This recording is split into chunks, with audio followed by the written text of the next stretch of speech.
Well, greetings to all my investment clients. My name is Walter Meziers, your wealth manager, CPA, tax advisor.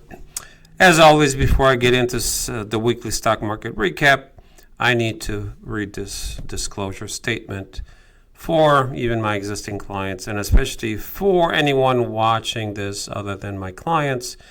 Please, at your leisure, read this disclosure.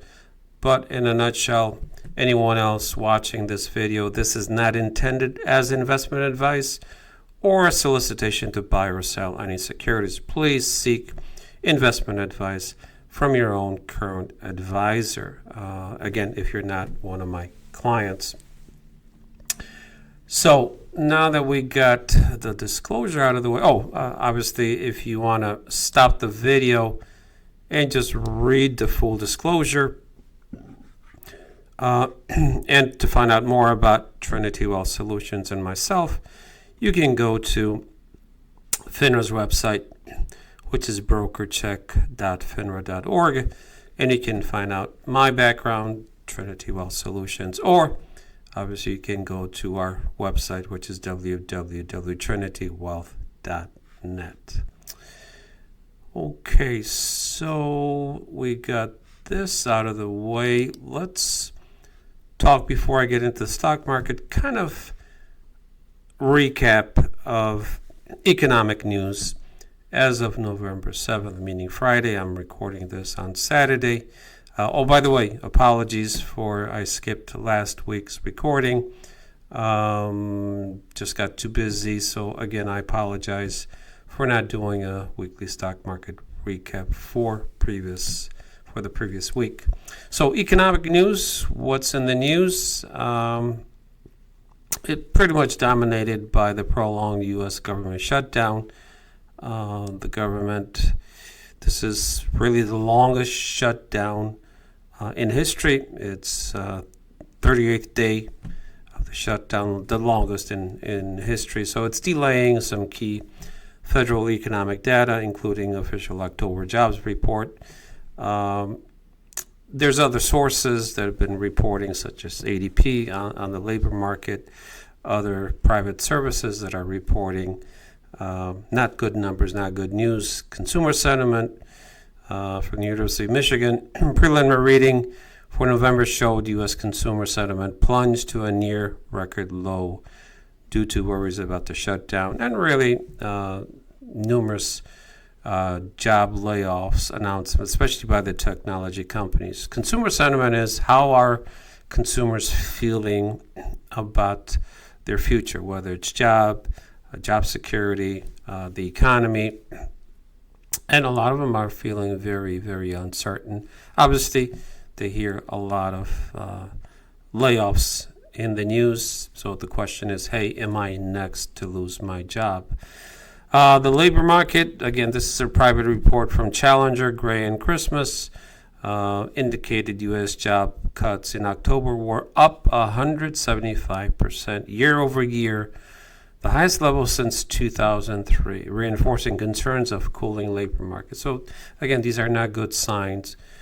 Again, the economy is kind of coming to a slower grinding, stalling, slower growth.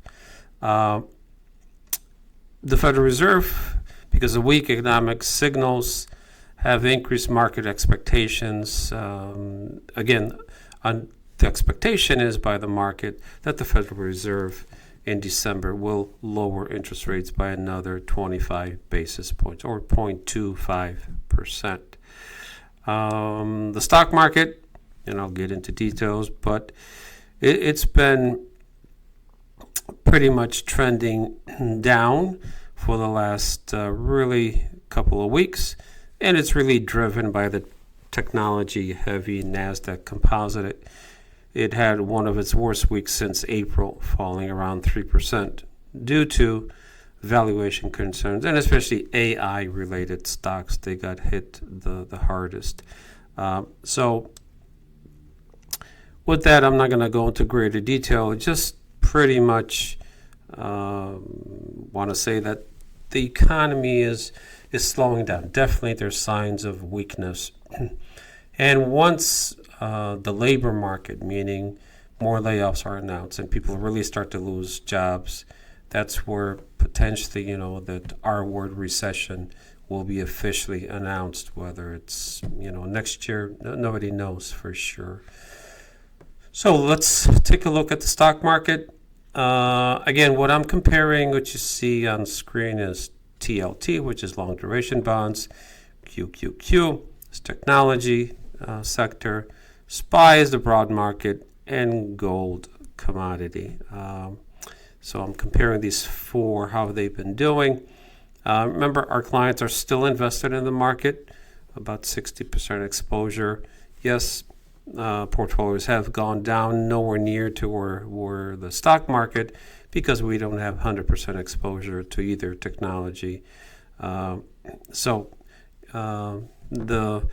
The downside, I think, on average over the last 2-3 weeks is maybe around 2%, which is within the range of expectation tolerance that we're not going to make any change. Our research company is telling us, hey, the upward trend momentum has not been broken yet. Yes, it came down and getting close to a reversal of trend, upward trend. But as I mentioned many times, the fourth quarter year-end rally, Santa Claus rally, usually 80% of the time, the markets finish on a higher note, anywhere from 2 to 5 and 10% in the fourth quarter. So stay tuned. We'll just have to see. So let's get into detail of the stock market. I'm looking one day, meaning yesterday, Friday, November 7th. The markets kind of started out in the morning, kind of flat, and then really started to go down quite a bit. I got to the point where NASDAQ really got hit the hardest.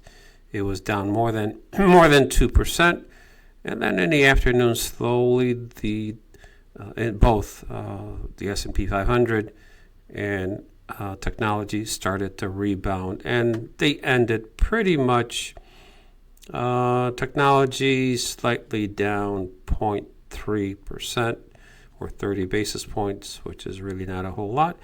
And actually, the broad market finished on a slightly positive ending. Gold up about 0.5%. The long duration bonds were kind of flat in the negative territory a little bit. So if we look at 5 days, we can see this trend kind of started to go down quite a bit. It was pretty much QQQ was within the last 5 days lost at the drawdown about 5%, and QQQ at the lowest was 3.1, and gold kind of was pretty much flat, and same thing with long duration bonds.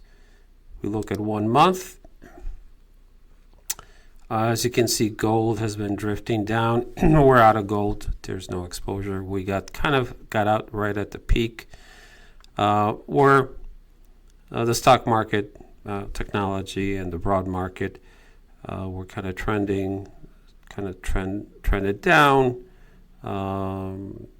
Beginning of October, then it ran up to kind of hit, I think, all-time highs of 5.2%, especially technology.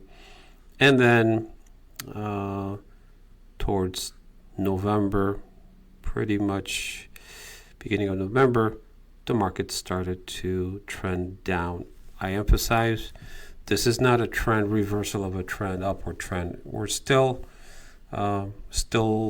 expecting the markets to continue by year end to finish on a positive note. And we want to capture some of that upside. If we look at 6 months, obviously the markets have done well with some volatility beginning, first week of November. If we look at 1 year, QQQ did very well. Also SPY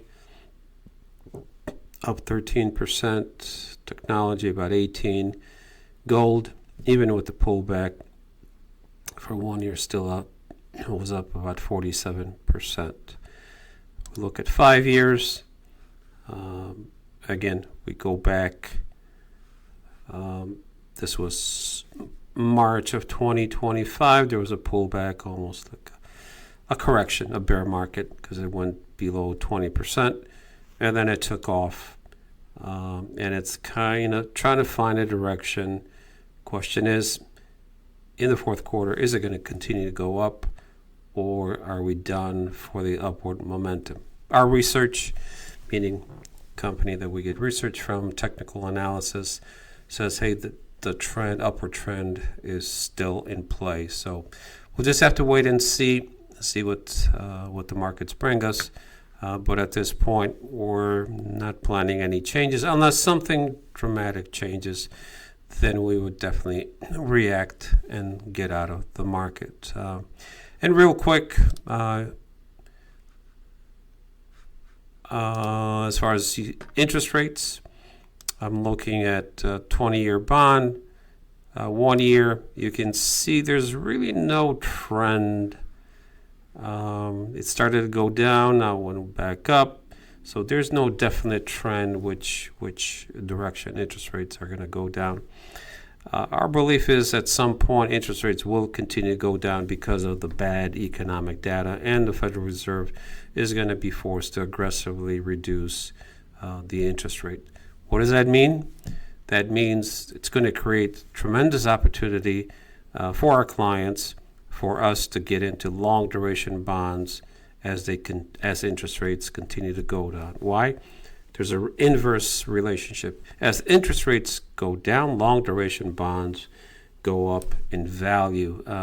If, for instance, let's say interest rates dropped by 2% and we were holding long duration bonds, that bond value would potentially increase by around 50%.